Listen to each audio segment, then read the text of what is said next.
Salam.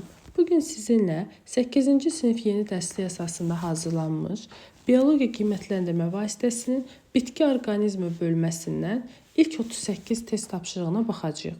Qeyd edim ki, 38-dən geriyə qalan tapşırıqları da izah edib yerləşdirəcəm. Gəlin başlayaq. Şəkildə yarpağın ən kəsiyi verilmişdir. Optimal şəraitdə yarpağın hansı hissəsində aşağıda baş verən proseslər gedə bilər? Baxaq yarpağın ən kəsiyində nə göstərir? Z dəricik, X və Y birlikdə mezofilqat, X sütunvari, Y süngərvari toxumu, N isə ağacığı göstərir. Reaksiyalara isə baxdıqda birinci reaksiya fotosintez, ikinci reaksiya glikozadan nişasta yaranır, 4-də nişastadan glikoza, 3-də isə glikoza parçalanır, karbon qazı və suya enerji yaranır. İndi biz yadımızda saxlayaq ki, bitkidə fotosintez 3 yerdə 2 toxumada gedə bilər. 3 yer hansıdır? Sütunvari, süngərvari və ağacıqda. 2 toxumada, əsas toxumada və örtük toxumasında gedə bilər. İndi bu reaksiyalardan canlı hüceyrələrdə 2, 4, 3 bütün canlı hüceyrələrdə gedə bilər. Yəni, enerji bütün canlı hüceyrələrə lazımdır, hamısında gedəcək. Həmçinin glikoza nişastaya çevrilir və ya əksi baş verə bilər. Əsas fotosintezə görə mən götürürəm X, Y və N. Çünki fotosintez ancaq bu üçündə gedəcək. Z-də isə fotosintez getməyəcək, rəngsiz dərici hüceyrələrində. Yalnız ağacıqlarda gedə bilər.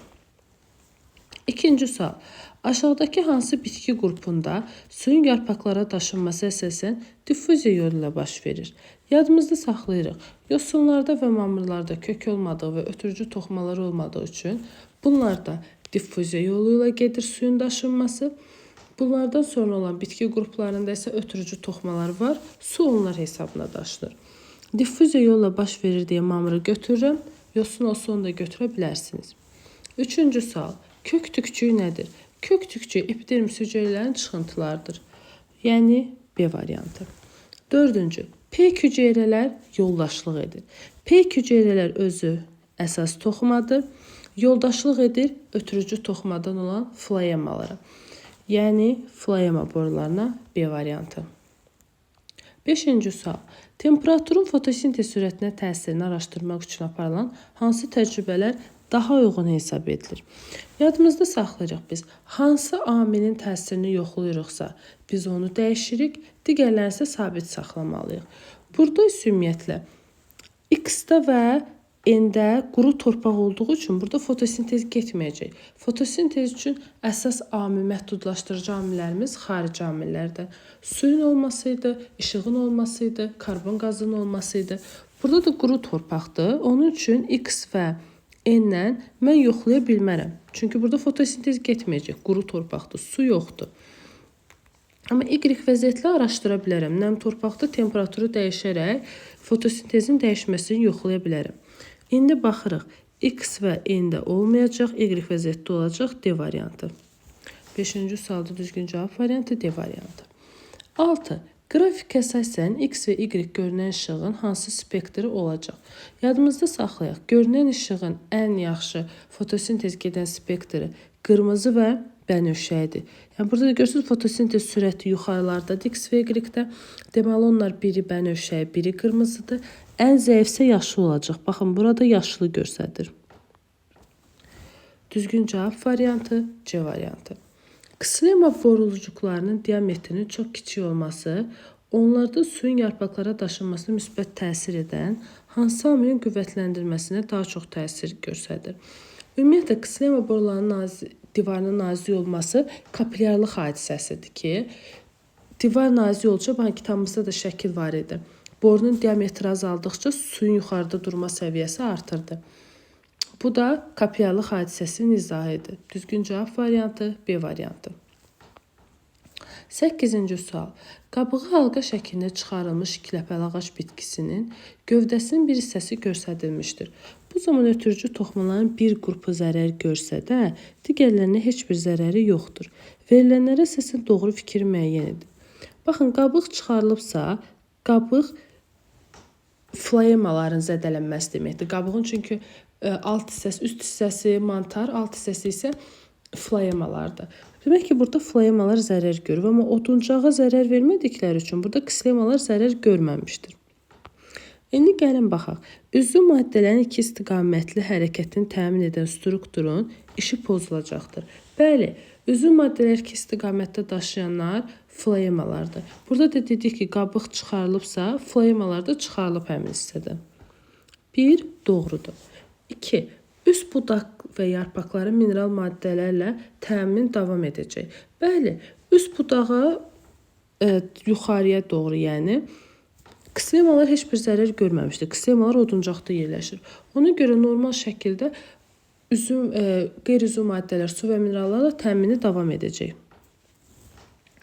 Alt budaq və yarpaqların inkişafı ləngiyəcəkdir.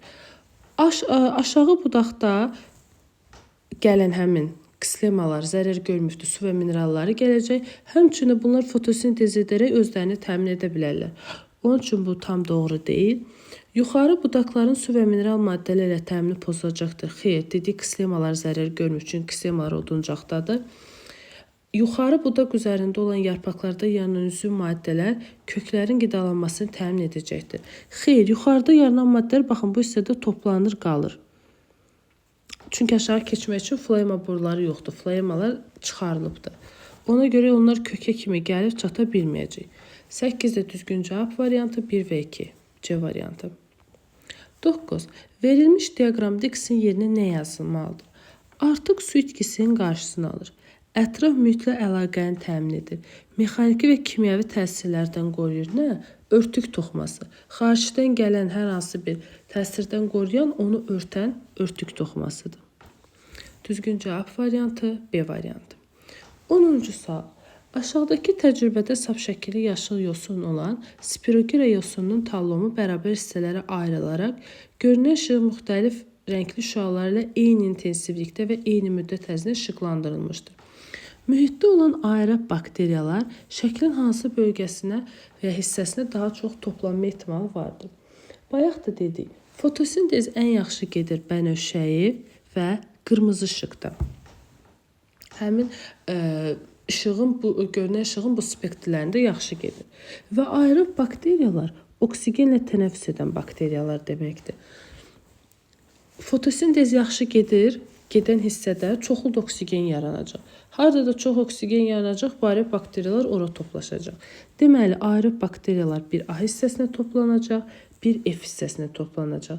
Təkrar deyirəm, çünki bu hissədə fotosintez digər hissəyə nisbətən daha yaxşı gedəcək və daha çox oksigen əmələ gəlir. Düzgün cavab variantı C variantı. 11. Kutikula nədir? Kutikula epidermis hüceyrələrin xarici ifraz etdiyi maddədir. Düzgün cavab variantı B variantı. 12. Örtük toxumasının funksiyası deyil. Bitkini mexanik təsirlərdən qoruyur. Bəli, qoruyur. Hansı ki, baxın, burada da 9-da da verilmişdir. Bitkini kimyəvi zədələnmədən qoruyur. Bəli.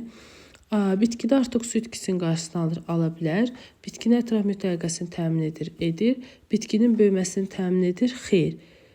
Bitkinin böyüməsini təmin edən törədici toxumadır. Örtük toxuması deyil. Ona görə səhvimiz E variantı olacaq. 13-cü sual. Üzəri şüşə qabla örtülmüş otaq bitkilərindən birincisi işıqda, ikincisi isə qaranlıqda saxlandıqdan sonra qablara ayrı-ayrılıqda şam daxil edərsə nə baş verir? Baxın, birinci işıqda saxlanılıbsa fotosintez gedəcək. Çünki fotosintez işıqda gedir. Normal olaraq oksigen yaradır. İki isə qaranlıqdadır. Qaranlıqda fotosintez etmədiyi üçün bir canlı olduğu üçün tənəffüs edəcək. Oksigenləri istifadə edib karbon qaz yaradacaq. Və şamın yanmağa davam etməsi üçün və ya çöpün oksigen lazımdır mühitdə. Ona görə birincinin içərisində oksigen var deyə ora daxil etdikdə o yanmağa davam edəcək. Amma 2-də oksigen yoxdur deyə ora şam daxil etsən həmin şam sönəcək, çünki onun oksigeni yoxdur, fotosintez etməyib, qaranlıqdadır. Ona görə birinci qabda şam yanar, ikinci qabda isə sönər. Düzgün cavab variantı B variantı. 14. Qrafik əsasən doğru cavab. X-də fotosintez artıb, Y-də sabitləşib, Z-də isə azalıb. Gəlin baxaq. X günəş enerjisindən istifadə azalmışdır. Əksinə, X-də fotosintez artıbdır, demək günəş enerjisindən istifadə də artıbdır. Ona görə A yanlışdır. Y atmosferə ən az oksigen xaric etmişdir. Xeyr, ondan az Z-dir. Çünki Z-də fotosintez daha azdır. Ona görə daha az oksigen xaric edəcək. Z karbon qazından istifadə azalmışdır. Karbon qazından istifadə bəli, çünki fotosintezdə azalıb Z-də C doğrudur. 15-ci sual.